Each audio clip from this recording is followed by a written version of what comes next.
दोस्तों, आपको क्या लगता है बाउंड्रीज मेंटेन करना मुश्किल है? लगता है ना?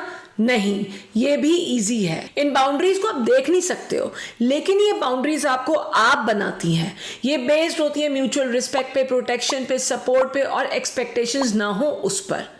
आज मैं डॉक्टर गरिमा गुप्ता, एक मेंटल हेल्थ कोच, साइकोलॉजिस्ट और साइकोथेरेपिस्ट, आपसे how to make boundaries, how to maintain boundaries के बारे में बात करने जा रही हूँ।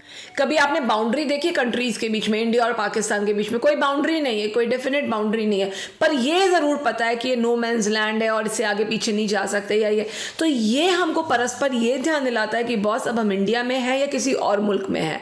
तो इन बाउंड्रीज से हम अपने आप की आइडेंटिटी और दूसरों की आइडेंटिटी दोनों की रिस्पेक्ट कर सकते हैं। यूजुअली कपल्स में क्या होते हैं? 3 एस्पेक्ट होते हैं, आप, आपका पार्टनर और आपकी रिलेशनशिप। ये बाउंड्री इन तीनों में, आप में, आपके पार्टनर में और रिलेशनशिप में, तीनों में डिफाइन करती है, डिफरेंसेस क्रिएट करती है और उन डिफरेंसेस को पैचअप करने की क्षमता भी रखती है।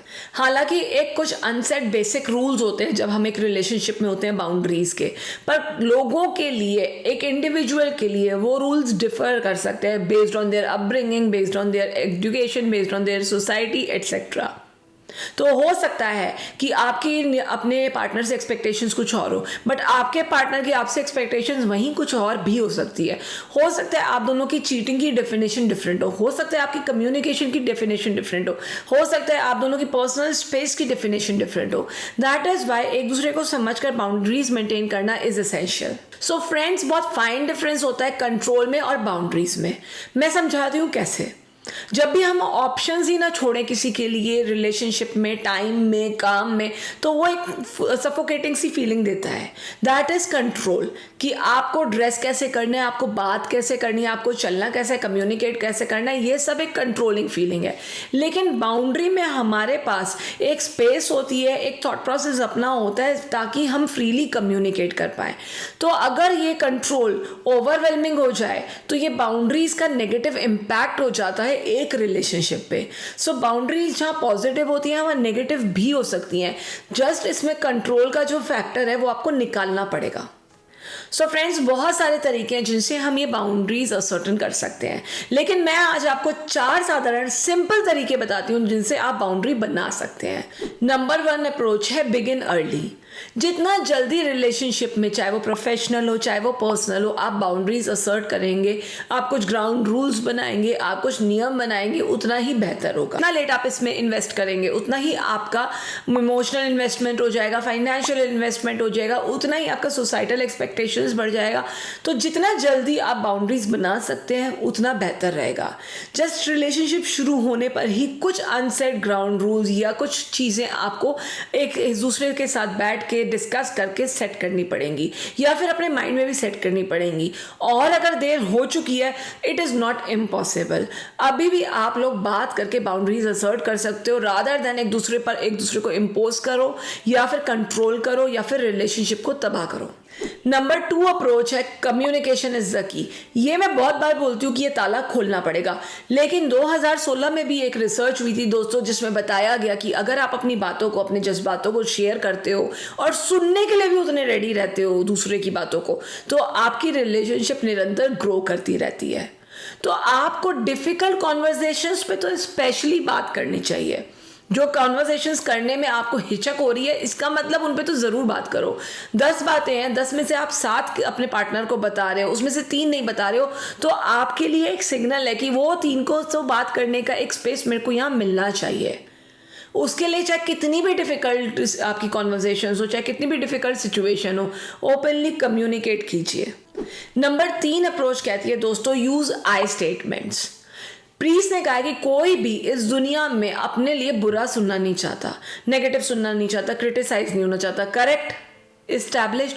सो हमेशा जब भी हम कम्युनिकेट करें while setting up the boundaries, let us talk about ourselves. मुझे क्या फीलिंग आ रही है, मेरा सोचना क्या है, मैं सिर्फ अपने बारे में बात करूं।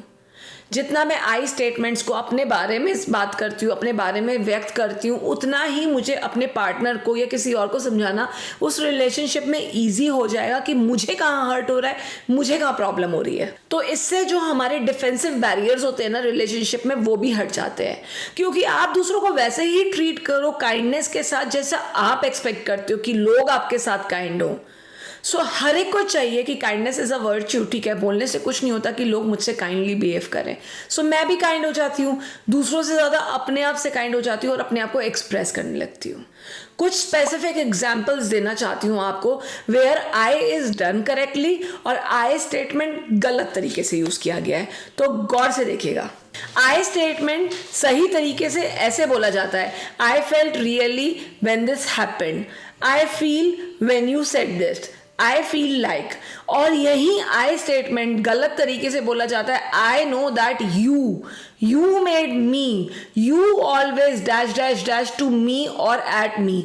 इसका मतलब मैं अपने पार्टनर को बहुत ज़्यादा ब्लेम कर रही हूँ जब मैं गलत बोल रही हूँ ना। सो आई बोलकर ब्लेम या फिर आई बोलकर सारा का सारा गुस्सा, एंगर, फ्रस्ट्रेशन मैं उन पर डाल रही हूँ। सो मैं सिर्फ अपनी फीलिंग्स के बारे में बात कर सकती हूँ, मैं किसी और की फीलिंग्स के बारे में कैसे बात कर सकती हूँ, मेरे अंदर जो द्वंद्व चल रहा है उसको अभिव्यक्त कर सकती हूँ। तो use I statements when you want to establish boundaries. Number 4 approach कहती है, it is always okay to ask for space. आप अपने पार्टनर के साथ या अपनी रिलेशनशिप में आप थके हारे काम से आए हैं बैठ के और आपकी एक्सपेक्टेशंस हैं, उनकी एक्सपेक्टेशंस हैं, तो मामला वहीं खराब हो जाता है।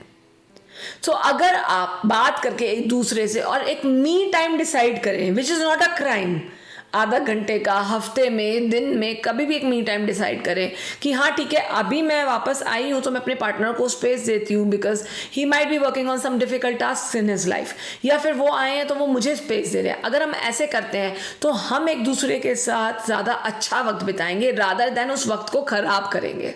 ये बिल्कुल एक्सेप्टेबल है, ये बिल्कुल डिजायर्ड है कि आप दोनों एक दूसरे से मी टाइम के बारे में बात करें।